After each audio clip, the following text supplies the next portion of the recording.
What should I say? Welcome. You can start by welcome to Naked. Oh yeah, I just forgot it was like our 19th episode. Welcome to Naked. The podcast about authenticity. I was really not ready for this one. I think I needed like a small stop for 30 seconds before starting, but once it's pressed, the recording is on. Yeah, so welcome everyone to our weekly discussion. Talk with Matt and Phil that just go on a random thing that they think on the moment. So yeah, how are you, my friend? How are you today? I'm good. No, the weekend was a bit hard at the end, but that's all right. That's all right. It's things that happen in life. I think COVID and all that's a bit hard on everyone, and it affects me also a little bit. So I recognize that. Since we have to be authentic, I recognize that I have some weakness. Oh yeah, and I'm sure your weekend was way better than mine because I got a stomach flu and I shit and vomit all the way for 24 hours straight. I was down in my bed. Oh yeah, that was amazing. Thanks for the images. It was really funny because Jamie got it and I was like, Maha. And then 24 hours later, it was me, and she was like, So yeah, we laughed a lot. It was really funny. A great weekend. How was Valentine's Day? Well, yeah, I mean, it was not the weekend. It was more like Thursday, Friday, and Saturday. And yesterday for Valentine's Day, we went on. There's a indigenous tribe village. I don't know if you can say that. That's like just outside of our city.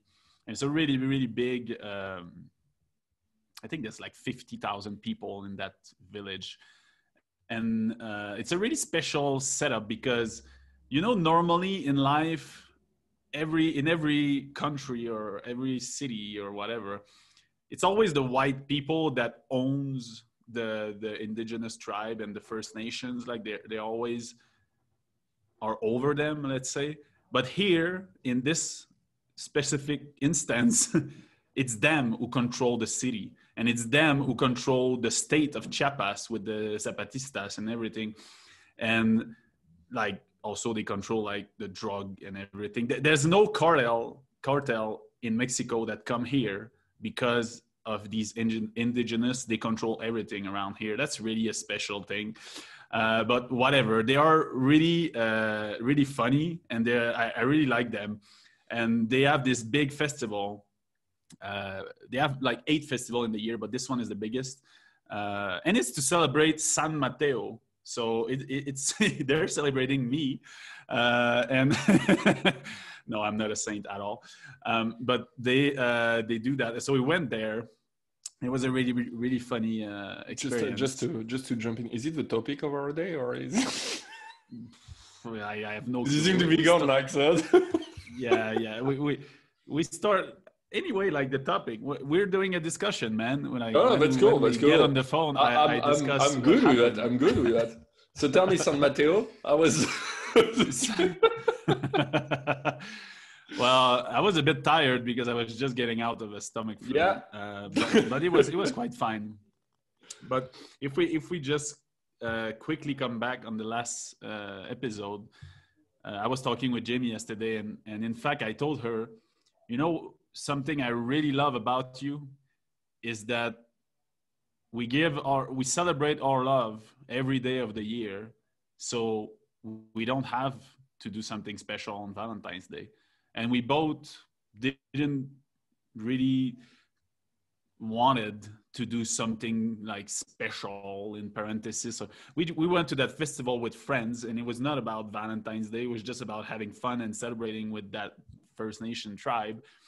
And at the end of the day, we were coming back, and I said, do you want to stop for dinner or something? Like, should I buy you flour or whatever? And she was like, no, like seriously, there's nothing special to be made today. We're doing it every day of the year. Here you said something like, that's not good.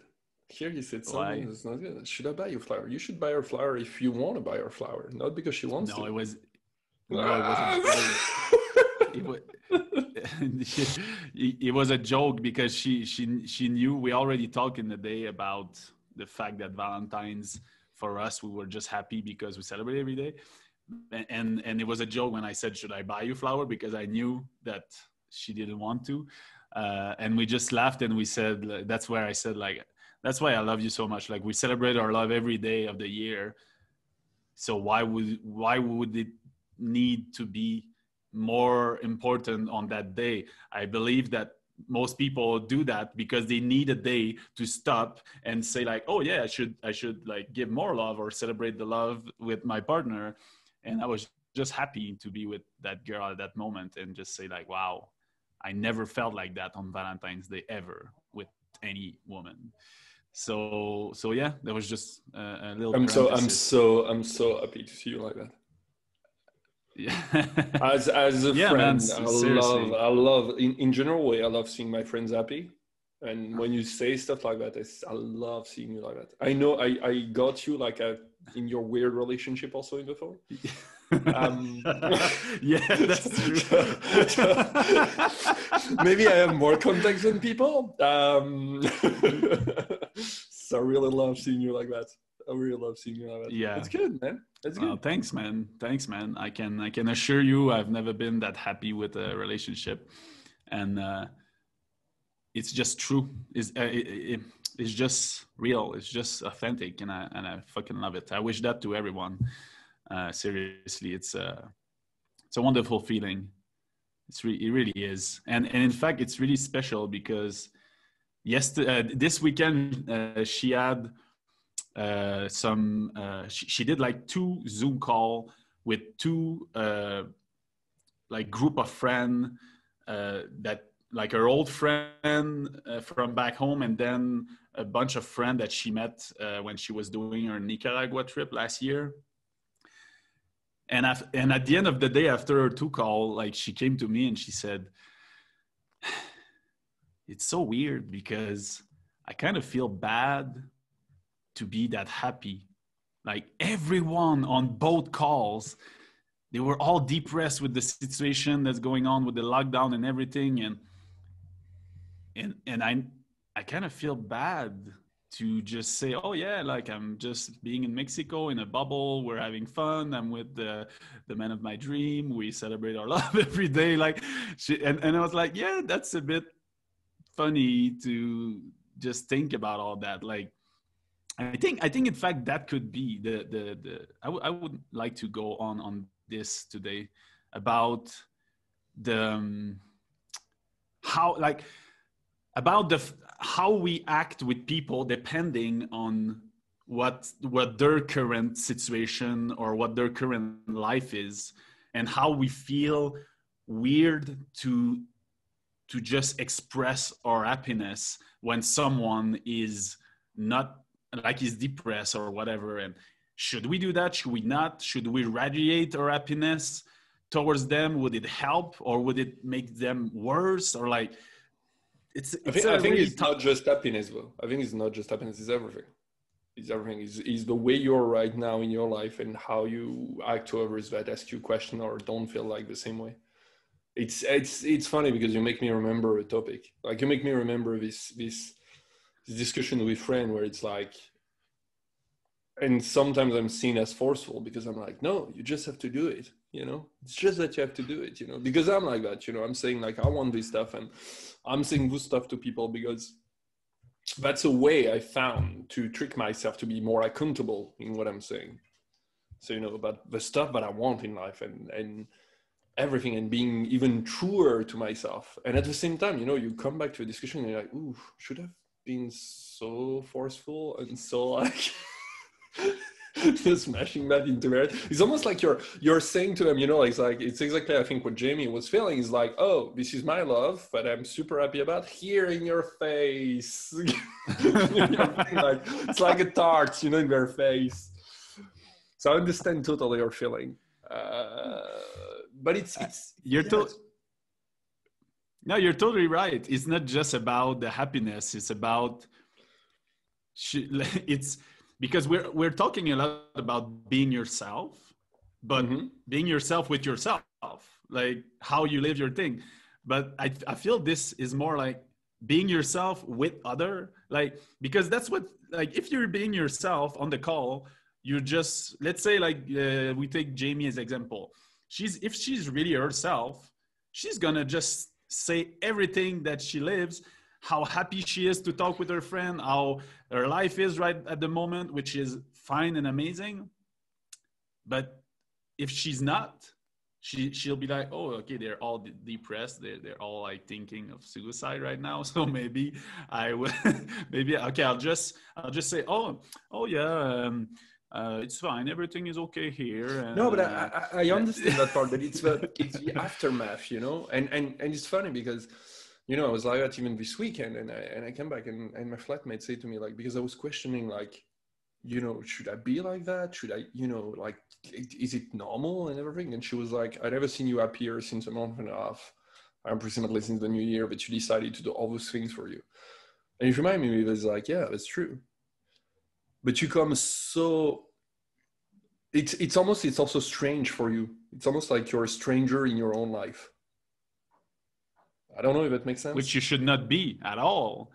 Like, you should never be that.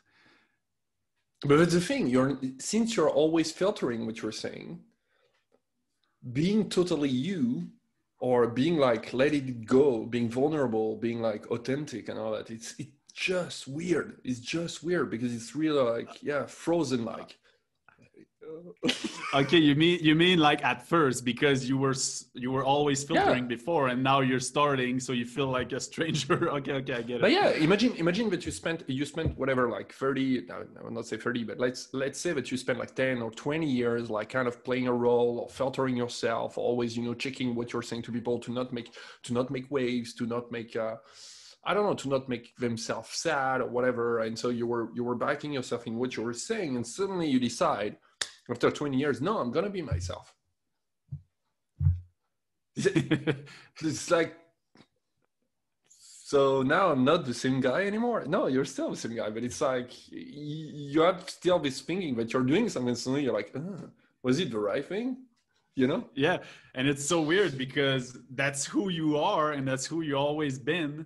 And it's before that you were blocking that. It's before that you were filtering that, and now that you're being it, it feels weird, but at the same time, you always knew you were like that. And it feels weird to be yourself, which makes no sense in a way. But on the other side, if you are always filtering, that's just normal. And that's what it should be a sign that you're doing the right thing, because it should be a sign that, okay, if I feel weird and stranger in my own life, it's because I'm changing something, and I'm probably changing something for the better, because I feel better, even if I feel strange and people react differently. And but I mean, it can be harsh on people. Imagine that you're someone that is super positive, and you talk to people that is like, you know, negative, or, you know, they're always down or whatever, and you try to be super positive. Like it's a strange thing. Yeah, you know. But what do you think? Should you not say, like you were talking about, like being like a bit forceful, like saying that's how you should do, like you're in that place right now, and I've gone through that road, and I can tell you that after that there's that, and if you do that, you're gonna reach that, and or being forceful or being happy. Do you think you should not say that because of what they could badly react to it? No, it's because I feel that sometimes, you know, when you're totally yourself and you think about it afterwards, you're missing empathy. You at least you feel you're missing empathy. And what I mean by that is that, you know, I come back to what you were saying. When you want to be like, you know, you look for black belt or brown belt, because the brown belt will be able to teach you what the brown belt should know. And then after that, the black belt should be able to, you know, and it's approximately the same thing. You enter in discussion and there is a white belt in front of you and you're the black belt already. And you're like, so this is how you do this super technique. And you're like, yep, what else? Do you want to know something else or not? You know, this is the way you act. And suddenly when you're thinking a little bit about it, you're like, oh yeah, maybe I should have been bit more, rounded. And at the same time, you're like, said what I wanted to say, But you see, that's a really good intersection right there, and a really tricky one, because you want to be yourself, which if you are someone that just love to express yourself and say or express your feeling or your thoughts or what you think is best for others. On the flip side, if you have achieved a level which is higher and it's a bit too high for the person you're talking to right now, the best way you could be maybe would be to be a guide. I don't know like really how to say it. And I think it's a question that I'm really often asking myself is should I say everything that I think right now what is best, or should I like gauge where the person is and try to just give the person something she can grasp at that level? Like, and even there, I feel weird saying that. Like, I feel like it would be like higher, which is not at all that. It's more like I told you, like leveled somewhere down the road. And I'm honest with you, I'm struggling also with that because, and for me, because there is two things. The first one is the one that you said, because I feel that you're taking people from a higher perspective, and I don't like that. I don't want to feel like I'm teaching you something or I'm better at something, because I don't believe I am. I'm different. Yes. I have my own experiences and it's not yours. So you can't relate to me and I can't relate to you. For me, like relating to something, there is so much bullshit in that. It's like you can't relate to someone else's life because you just have a grasp of their life. So it's impossible, because I don't know, like the thing that pissed me off the most is when I say that I lost my mom. My mom passed away and people were like, oh yeah, I know, I felt the same thing when I lost my uncle. And I'm like, shut the fuck up. He's like, what are you talking about? Like, it's first of all, like, I'm not saying that it's not the same thing. I'm just saying that, I'm just saying that, I'm talking about something that, I'm just saying that, don't try to absolutely relate to someone. And I think that this is something that people try to do too much. Second thing, except if you want to react on that, but I have a second thing. No, go for it. The second thing for me is that there is certain pattern that I try to get out of me, that I try to get rid of. So my brain, react a certain way and has been developing through a year in a certain way. And now I'm working with, the neuroplasticity, which is like rewiring your brain a certain way. So I don't want to enter that pattern. So I'm almost like forcefully getting myself as much as possible outside that pattern and saying, this is the thing I want to do, because I'm still in the process of rewiring my brain. So that's the two things for me this is why I'm struggling a lot in that.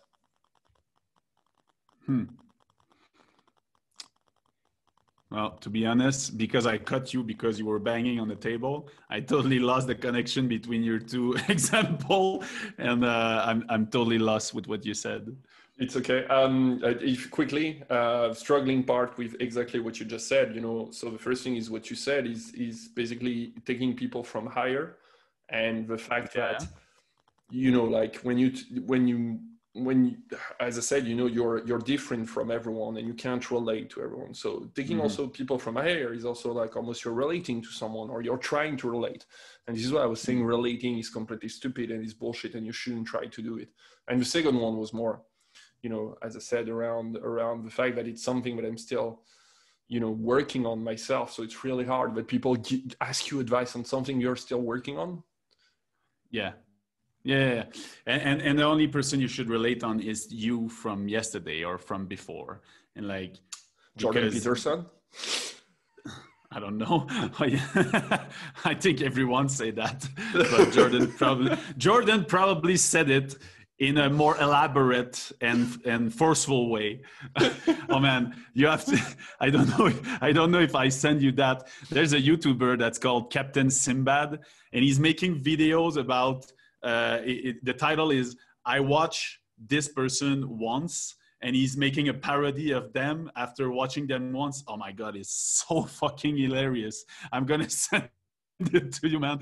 The one on Jordan Peterson and the one on David Goggins, it's a masterpiece. It's so fucking funny. Okay, that said, let's come back to it. That's funny because you said you talked about the belts and the karate thing right when I wanted to speak about the Karate Kid movie and Mr. Miyagi and Daniel San. Like right when I was about to talk to it, you said it. That was really, really funny. Because I was again, it's the concept that it's so fucking hard to wrap your head around one truth. Because on one side, I believe that the black belt cannot really teach the white belt, and or he will teach the yellow belt principle before going higher. But you and you were talking about empathy, right? Mm-hmm. It's like when you're yourself, you feel like you're less empathic when, or I don't know how you say that, but just think about the movie, okay? Mr. Miyagi totally know that Daniel San is a fucking noob, like he's a white belt and he cannot master his emotion at all. He know nothing about karate, and Miyagi is like the master of the masters, and it could seem like he doesn't have any empathy because he's just making him wash the car, and like it's really hard on him every day, which at first could seem there's no empathy at all there. But what if the empathy is toward his ignorance? And the empathy is knowing that he can't learn the black belt thing before he passed through that.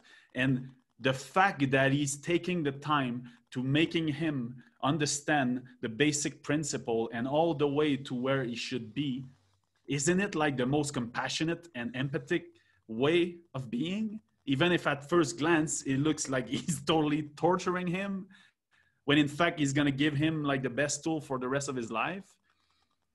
Are you, if I rephrase you in a more simpler way and more direct, are you saying that that's basically, are you saying that when we try, are you saying that when we try to be too empathic, the thing that we're doing is basically pitying people? Yeah, exactly. I told you it was direct.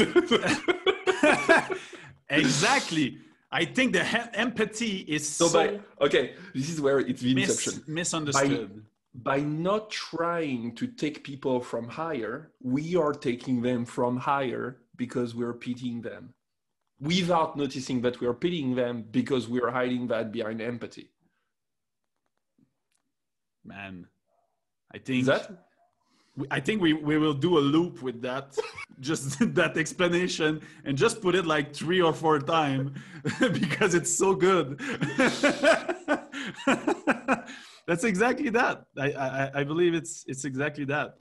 You know what? You made me. It's true that you made me like notice something. It's true. Basically, we are behind empathy and behind like thinking that we are human and we're like, oh yeah, I want to understand you, I want to relate to you. Basically, you're just pitying people. So you're taking them for less than they are. That's kind of a worse thing to do with people. Yeah, and we're touching something really deep here, and I have that. Oh man, this is such a subject that I love, and that is so troubling for me. As someone that I mean, you know who I am. I'm really compassionate, and I'm really. Do you say empathic? Is it the way to say it in English? You're an empath. Okay. Empath. You stop at empath. Yeah, you're an empath. That's. I know it's not a Lord of a Ring or something like that. No, it's just. It's not a ring. Yeah, you're not in the woods. Yeah, but I have that way of phrasing it, which is seeing people small or seeing people big. And it's small and big in who they are, in their. Well, I think it speaks for itself. But exactly what you said, when you I mean, you said it so good that I cannot rephrase it as you did, but that's exactly what you do. You're trying to be compassionate and see that empathy towards them, but what really you are doing is seeing them small and seeing them and seeing you big, which you are better than them, and you need to raise them up instead of seeing them so big in their ignorance, and just by reflecting that you see them big and that they're just a knee on the ground, or they're just not there yet in the road, which the road is at the same level, it's not higher or lower. Mm-hmm. Then you reflect their how can I say that? Man, it's if you reflect at them that you see them big, mm-hmm. that you see them powerful, they will see what you reflect to them. So yeah. They will feel that they have more that they don't see. Yeah, basically you take them as a peer, and you don't try to, you're not diminishing what they are, and the fact that you're opening up and being vulnerable is a good thing. Yeah, exactly. And that's exactly what Mr. Miyagi does with Daniel. He never look at him and being like a bit arrogant or seeing him small at all. But still, he is a total noob, and Miyagi is a fucking master, and he see him so big. He see Daniel-san so big, and he knows that he can do it. He knows that he can learn everything, and he reflects at him that he's big and that he's just further down, that Miyagi is just further down the road, and he's just trying to light the path for him. But if you would like, let's take the bad guy in the movie, the guy that teaches that has the other school, and mm-hmm. just like bash on the and he see them like fucking like worms. You see them like they're total nothing and they're total noob, and he's the fucking master, the best, and nobody can beat him and everything. And those are the two super contrasts, which you can totally relate in how you see people in life. Yeah. And that's what I wanted to bring forth. Yeah, yeah. I mean, it's weird because now I feel bad. It's personal. No, but I mean, we're not Miyagi's level, and this is where it's hard, because Miyagi is like Yoda. It's like. Yeah, I know, but it's okay. It's always good to take stories and make things a bit bigger. But let's take an example, okay? Let's say you're on a call with your friend, and your friend's telling you that, I don't know, tell me about one example that you had with, you said you were forceful on someone. Don't say names or whatever. Just give me a context, and we'll walk through it. Which are the two options where you see small and where you see big? I think it's still the same thing, the person talking about an ex that left them, and they're like, yeah, but understand. And for me, it was like, no, fuck it.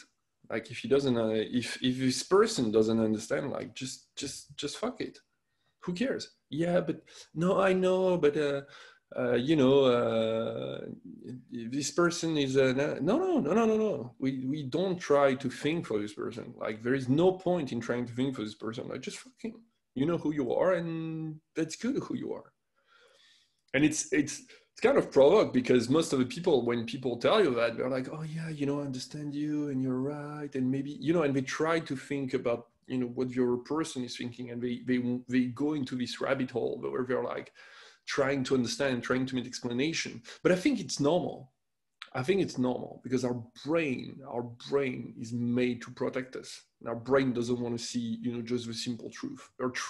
Our brain try to explain everything that is happening.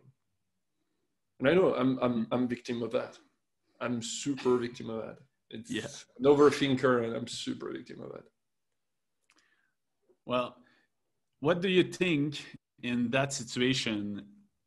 And sorry, your sorry. friend. And just to give a parallel example, I was helping someone with their business, and because this is what I do, I can create companies, I can create innovation ideas and all that. And I was trying to let the person take control of the thing, and instead of acting like I will say like Miyagi and saying this is what you should do and this is how you should do it, I was trying to guide, but like slowly by slowly, for this person to recognize that. And I noticed that last week, that I was like, why do you do that?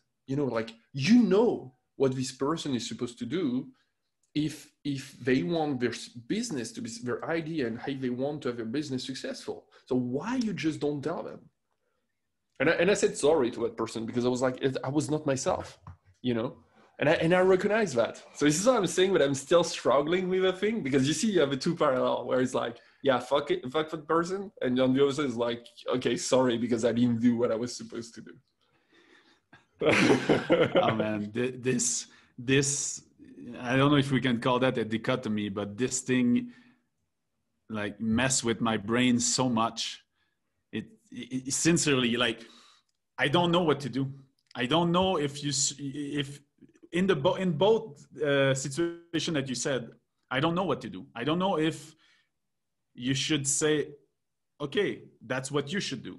I believe that I know what is better for you, and I know what you should do, and I'm gonna tell you, and that's what you should do. Mm-hmm. Or just looking at them and saying, okay, that's where they are, and I'm pretty sure that I know where they should be. Like, I've been on that path, and I know, but are they ready to listen? Are they, where are they on their path? And should I tell them, here's the level 5 that you need to pass? Or should I go and say, oh, you're in the level 1, here's the next step you're gonna have to do? Or, because that is so tricky. Like, if we come back to Miyagi thing, he's not explaining at all that at first he's teaching karate. That's the thing that Daniel-san is so frustrated about, is that he comes back in rage after a point. He's like, I want you to teach me fucking karate. You're making me paint the fence and like wash the car and shit. And he doesn't understand. Because he's still just learning the level 1. But if Miyagi would have told him right then, okay, here's the move to counter a kick, and you're gonna learn that move, whatever, because this is the black belt way of doing, maybe he would have not understood. So we always want to, our first impulse is to give what we think is the best, or what we want to say, but the other way, is it gonna be received? Is it gonna be, what is most important? Is it that you say the truth that you think it's for them, or that you gauge where they are? That's like, that your main work is to gauge where they are and just try to give them a little push, like a little hint in the next step forward. I'm honest, I don't know. If I knew, I will tell you the answer, but I have no clue. Because in a certain way, should it be your concern that this person doesn't understand? That's the first question, like the fact that if you take back Daniel-san, like the fact that he told him, like, okay, like, do that with a car and do that with the other, and you're polished, okay. Daniel-san at a certain moment was not understanding, and he went back to him. It's like, I want to kick, and I want to do like real karate. And at this moment, Miyagi show him that his move that he has been doing are useful. Exactly like with a new one with Jackie Chan. you know, where he was taking his coat and doing that, you know, all the time. He was like, "What am I doing that?" And then he'd show him that these moves were helping, you know, blocking and all that. So it's kind of, he brought him, you know, by the smallest thing that he could do to teach them that. And this is, I think, where it's hard. And this is, I think it's when you want to be a teacher, and this is what I notice in certain things that I do at work. And this is what I noticed, you know, when I went to with really great teacher, like for example, you know, my sensei in Nijutsu or the golf teacher that I have, is that they're capable to decompose so much a simple movement. They're capable to say to you, this is the basic thing that you need at the beginning, and you're going to repeat that 200 times. Once you are repeated that 200 times, we're going to go to the next step of the movement. Okay, they're going to give you a number, you know, just to say, but this is what I notice at work. You know, a lot of people think they understand, for example, agile. A lot of people talk about that. But understanding agile is not about, you know, if you use point or if you do sprints or if you do like a meeting every day and you talk about what you do. Understanding agile is a way of thinking. It's the thing that becomes almost an atomic level that every part of you understand and is capable unconsciously to make it work without explanation. And I think this is where it's the biggest difference. You know, when you talk about Miyagi, it's really the thing. He ingrained inside him karate techniques without him noticing that it's a karate technique. And this is... No, just go. No, this is where I don't know, you know, like the question that you ask is so like mind-blowing for me, because it's like, I have no clue. I was about to say that probably means we're just shitty teacher, and we should not be teaching. I mean, in certain things, yeah. Or are we wrong empaths? You know, are we taking the empath thing too far? You know, when you're saying that, you know, like certainly when Jamie, you know, you were talking about her and she was like, you know, I was in this call and I was so happy and all that. I'm pretty sure she's going to think about it the next time she's going to have a call. Yeah, which is bullshit in a way. We should not, like, don't you think that real friends should be happy for you even if they're having like a hard time? Obviously. But at the same time, it's understandable. They have also the right to be annoyed. Yeah. It's both ways, right? It's yin and yang, you know, you can't have just one thing. That's funny because sometimes we go for a whole discussion and at the end, my conclusion just come back to the beginning. It always come back to like, well, just be yourself and have fun doing it. Yeah. And if you do that, the right person that needs to be in your environment is going to stay, even if you piss them off a couple times. You know, we are really good at giving advice. We're really good at giving advice. I was listening to a podcast of Dan Churchill with a guy that wrote, I think called Chatter. And basically he's explaining, you know, the voice that you have in your brain. You know, the little voice that said, you know, oh yeah, you know that you have to read this book and blah, blah, blah. And he's explaining that these voices are the one that sometimes make not you do something. A bit like the 5-second rule that you were talking about from Mel Robbins. But he explained like different techniques and all that. And he's saying, we're really good at giving advice to people, but we're really bad at applying them ourselves. So giving you the example about the business thing that I was trying to, you know, and when I'm through the work and I'm struggling, sometimes I'm forgetting the foundation of a thing. Where in the end, I know the process, like that's my process on the wall. I'm putting it right now on the wall because I'm writing the book. Nice. And it's like you're forgetting the foundation yourself. And I noticed that for me, the only way that I can counter that is basically talking to myself at the third person. Saying like, Phil, you have a right to be happy. Phil, you know what you're doing in business. You have done that like multiple times. This is why like one of my, what is it called? One of my goals for the year was, goal for the year was to every month look at the achievement that I did in the last month. So I did that this weekend. Took my book, write down, one page completely, all the achievement that I think that I've done at the third person. And I was proud to write that. But it's super hard, like to say, like to come back through this call and to say, like, Jamie, hey, you know what? I was happy, and it's good that I was happy because I have a right to be happy. And I made myself happy. It's not about luck. It's not about, I made myself happy.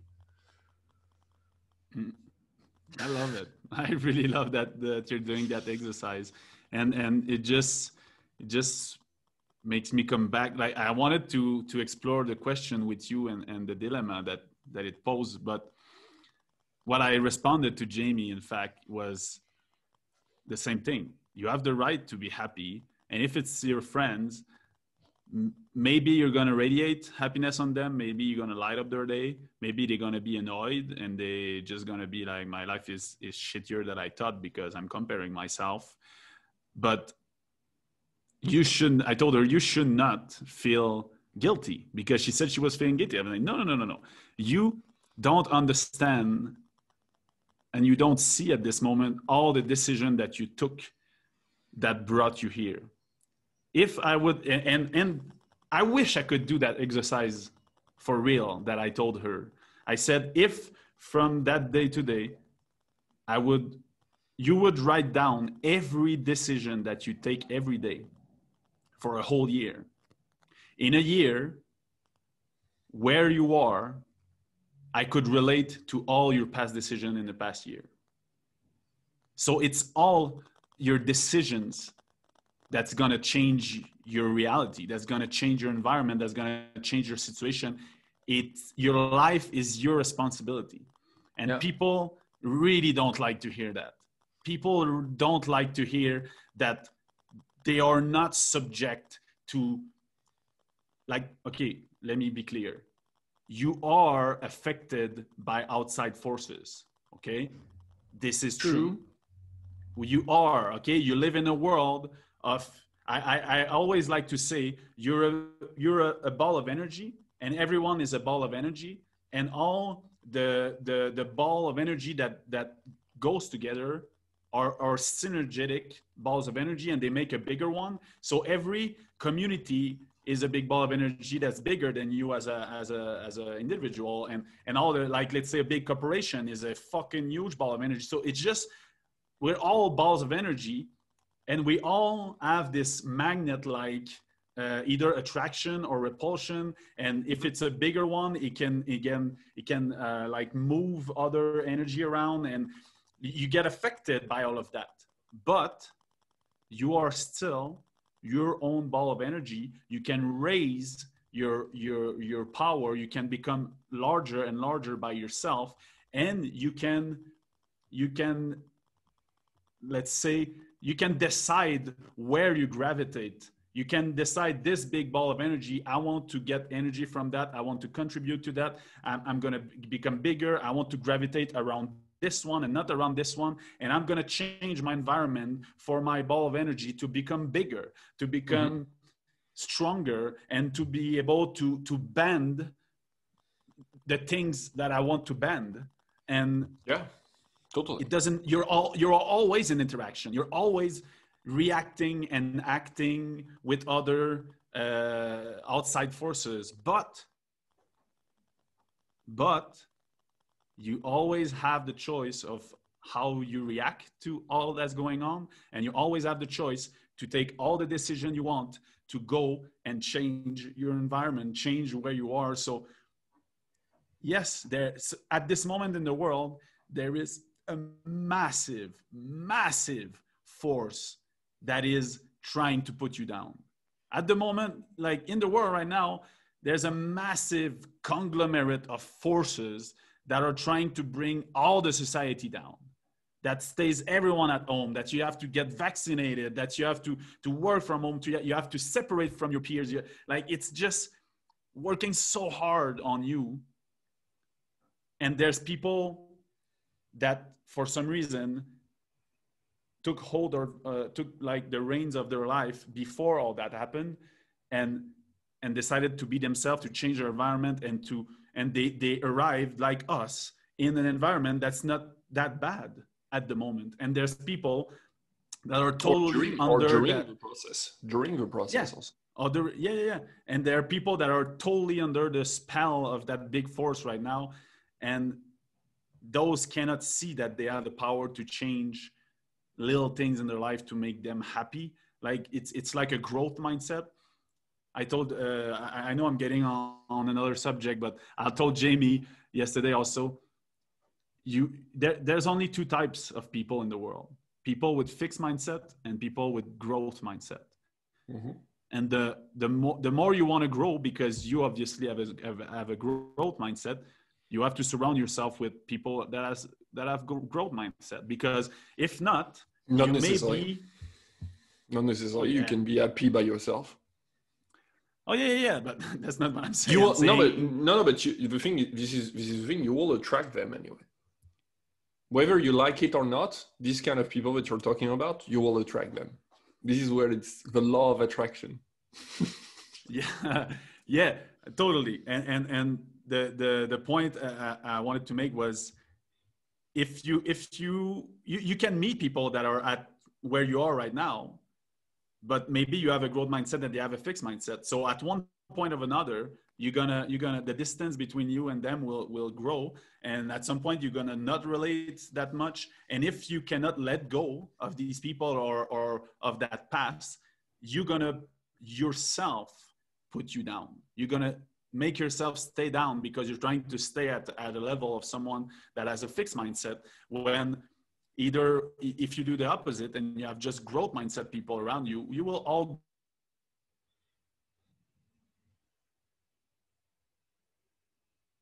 Did I lose you?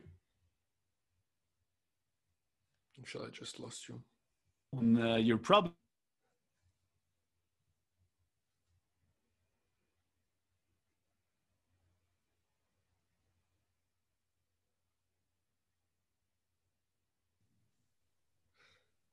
What the fuck just happened?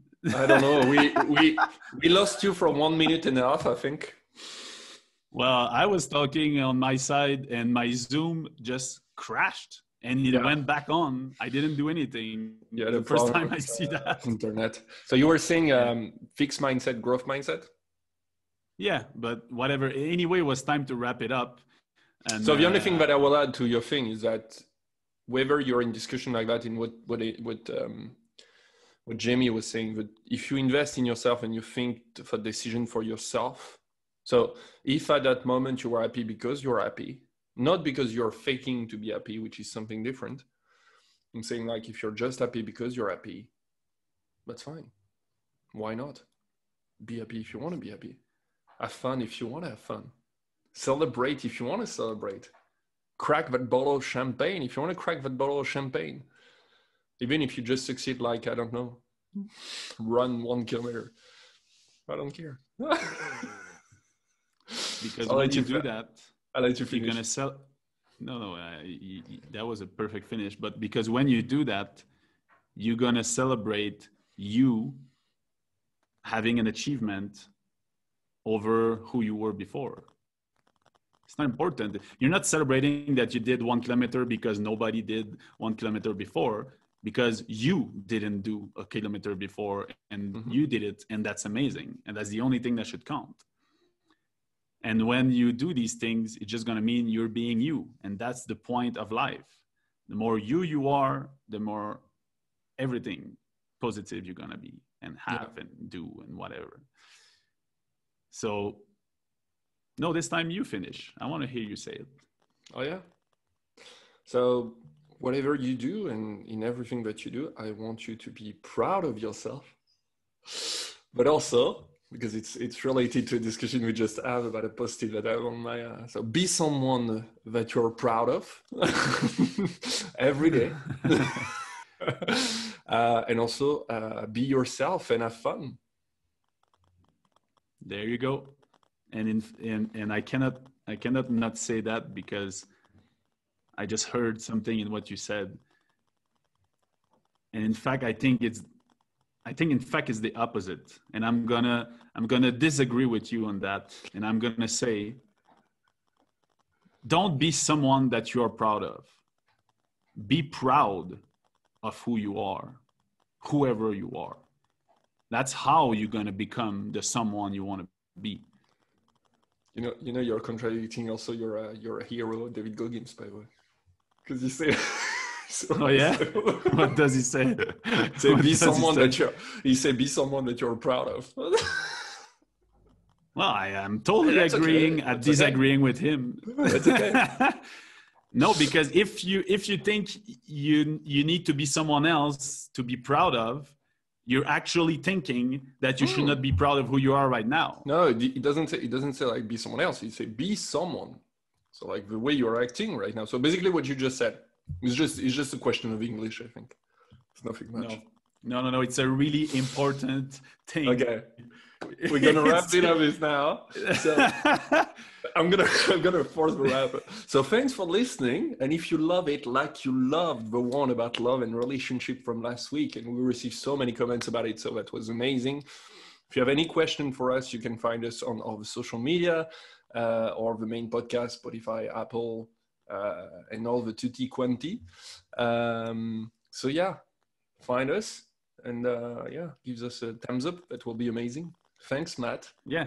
Beautiful discussion. And thanks. And really thanks for all the comments. I was really surprised. Every time you send me, you receive them more on your side and you send me those screenshots of like comments from people. And it's so amazing. I was not expecting things like that really to happen. And I just love it. Thanks everyone that takes time for your comments and listening to our crazy talks and sometimes that just go in many ways. And I hope you had a nice Valentine's Day if you were celebrating it and it was important for you. And I also hope that if you listen to that and you really disagree, well, let us know. And also open your mind that maybe that's something you don't see and that you're disagreeing because of that. And the best way to do is not to stay in your disagreement by yourself, but talk with your other friends with it. Come and reach out with us and talk with us about it because that's what we like. I mean, we're talking together and we like to talk with people. At some point, we're going to get people on these podcasts also. And I don't want to have...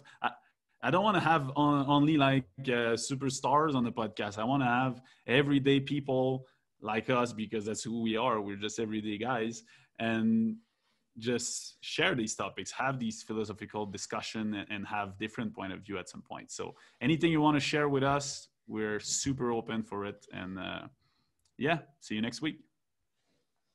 Have fun, man. Have fun.